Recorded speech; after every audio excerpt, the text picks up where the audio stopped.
I have a confession to make. I actually kind of enjoyed this. Suicide Squad Kill the Justice League is a 2024 action-adventure shooter game developed by Rocksteady Studios and published by Warner Bros. A spin-off of Rocksteady's highly acclaimed Arkham franchise, Kill the Justice League sees a ragtag group of incarcerated supervillains forcibly tasked with taking down the Justice League after they have succumbed to the influence of an invading Brainiac. When the trailer for this first dropped, I remember being a mix of excited and unsure. My uncertainty about the game, news of the game leading up to release, and its status as a live service was enough to stop me from picking it up at launch.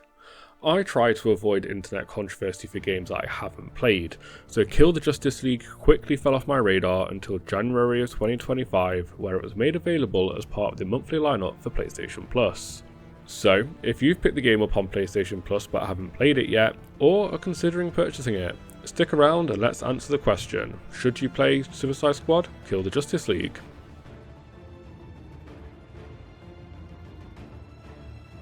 The gameplay of Kill the Justice League is somewhat paradoxical.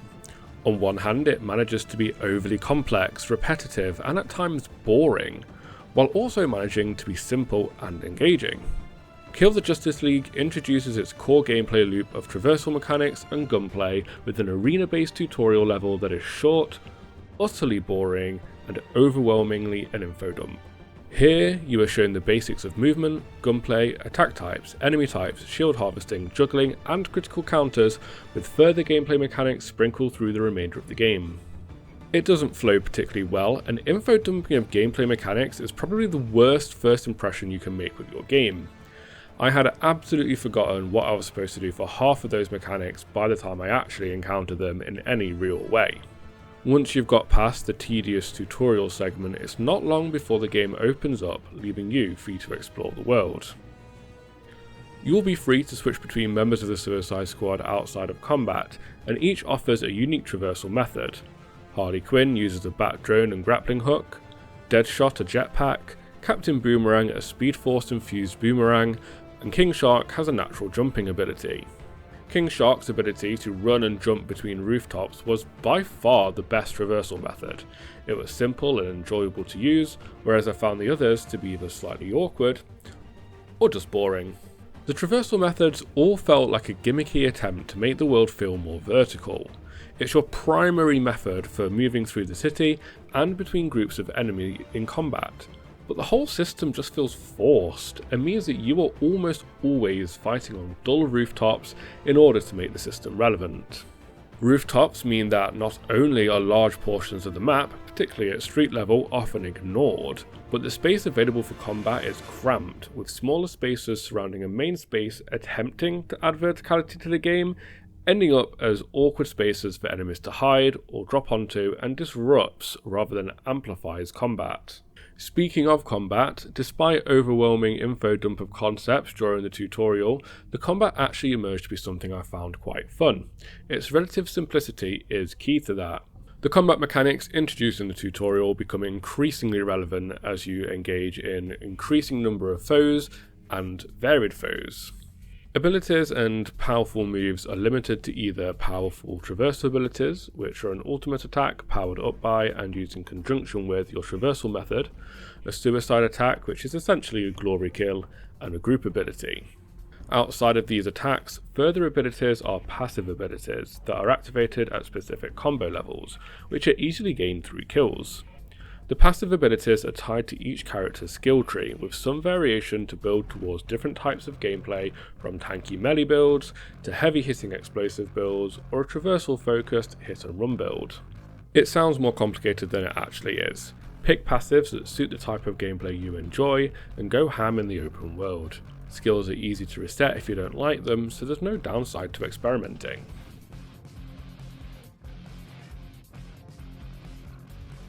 The open world itself is an aspect of the game that unfortunately falls short.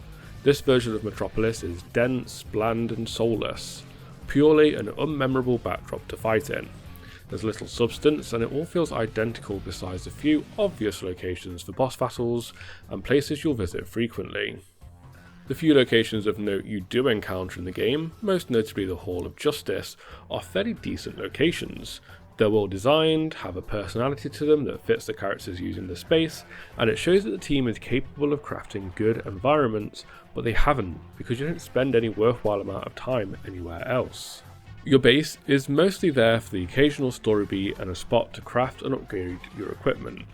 Main missions will see the team thrust into Metropolis to gather the resources necessary to take down the Justice League, while side missions will provide access to extra mechanics such as upgrading weapons, most of which I never felt the need to use other than to test for this review. Now, for the big controversy, the plot. I suppose this is the moment you've all been waiting for me to tell you how awful the story is and how the game takes a massive dump on Rocksteady's beloved Arkham franchise. Well, no. The biggest issue with Kill the Justice League is that the story is fine. Just fine. Nothing more, nothing less, and that is the biggest disappointment. Kill the Justice League's narrative is a boiling pot of stock characters in a generic setting with uninspired enemies. The premise alone demands something big, powerful, and emotional, but Kill the Justice League just isn't capable of achieving that.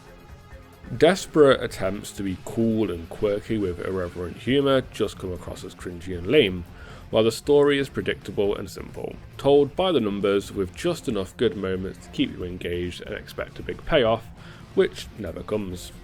The pacing is also completely off throughout. Side missions are paced absolutely perfectly, drip feeding you new mechanics and support characters in a way that keeps the missions fresh and entertaining, despite being variations of the same 4 missions.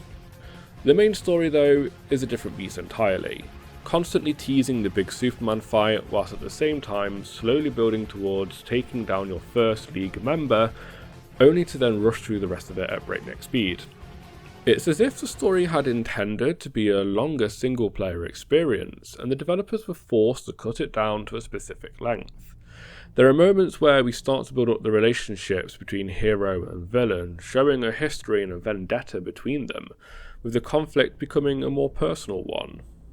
This is particularly true of Deadshot and Green Lantern, but after this comes to fruition, the rest of the fights take place so quickly that it just doesn't work. There's not the same payoff. The only other fight that comes close is Harley Quinn and Batman, but here knowledge of the previous games and Batman and Harley Quinn's pop culture status really does a lot of the heavy lifting.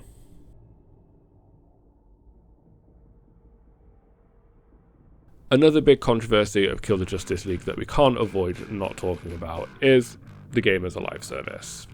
There are a few different ways that this is implemented in the game, and it's done to varying levels of success. Firstly, you have the Battle Pass. Completing specific tasks in the game, known as contracts, provide a variety of rewards including progress towards that Battle Pass. At the time of writing this review, the game has now come to the end of its life cycle as a live service and will receive no further updates. What's left are 4 Battle Passes that can be freely switched between and progressed independently. As is typical with Battle Passes, 3/4 of the content is locked behind the paid version, and 100% of the quote-unquote good stuff are included in that 3/4.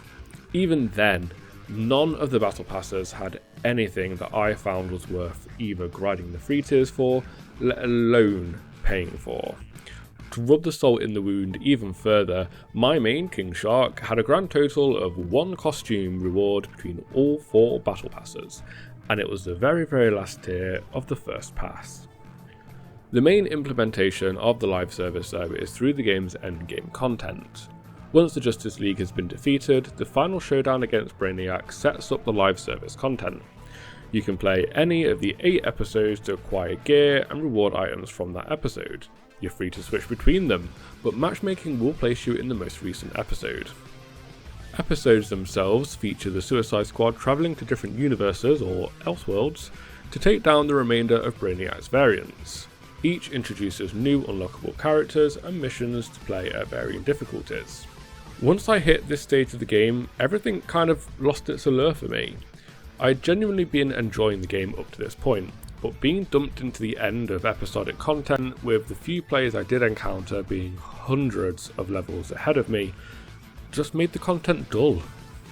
I jumped straight in though, playing a few missions solo despite the game's warnings that I should spend some time grinding gear in the single player's endgame, and surprisingly, it was a breeze.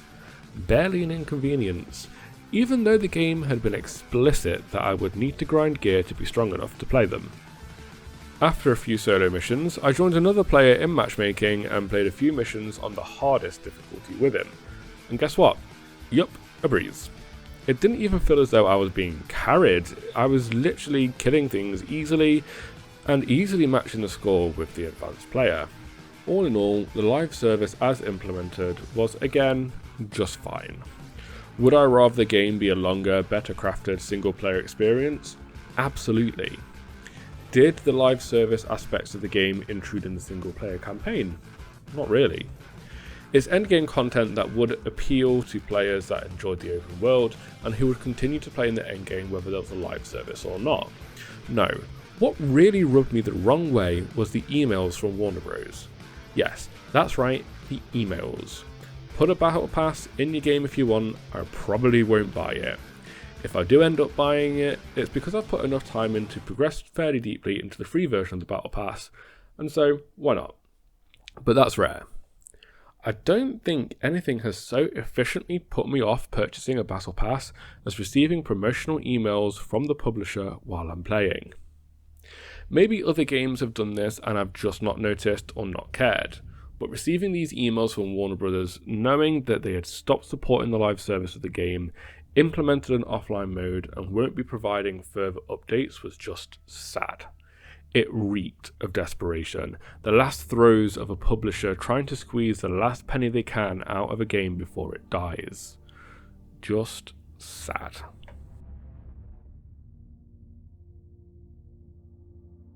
Okay, so this is getting up there a bit in the word count, so let's finish up.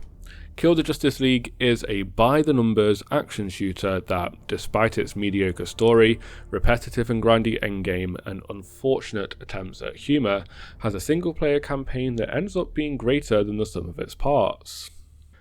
Yes, its characters are generic, its world bland and underutilised, and its gameplay nothing special, but I actually found myself enjoying it.